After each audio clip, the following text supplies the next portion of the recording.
থেকে আমার মন বলছে আরে কিছু মিষ্টি তো হয়ে যাক। তাই আমি না নিয়ে নিলাম ১ কাপ ময়দা, ওতে এড করলাম ১ চামচ ঘি, অল্প রিফাইন তেল।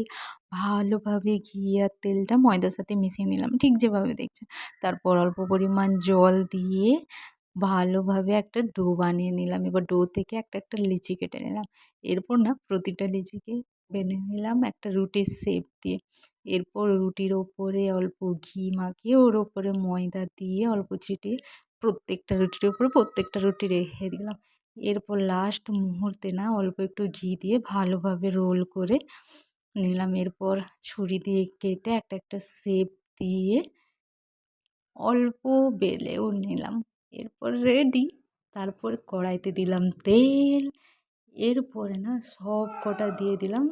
তেলটা কিন্তু খুব গরম হওয়া চলবে না। এরপর অল্প অল্প নাড়িয়ে নাড়িয়ে মিডিয়াম টু লো আঁচে রেখে রেখে ভালোভাবে মুচমুচা করে একদম ভেজে নিলাম। এরপর অপর দিকে দিলাম যেই পরিমাণ চিনি সেই পরিমাণ জল দিয়ে ভালোভাবে একটা শিরা তৈরি করে নিলাম। এরপর ভাজা জিনিসগুলো সব ওর মধ্যে দিয়ে দিলাম। কি দারুণ খেতে হয়েছিল!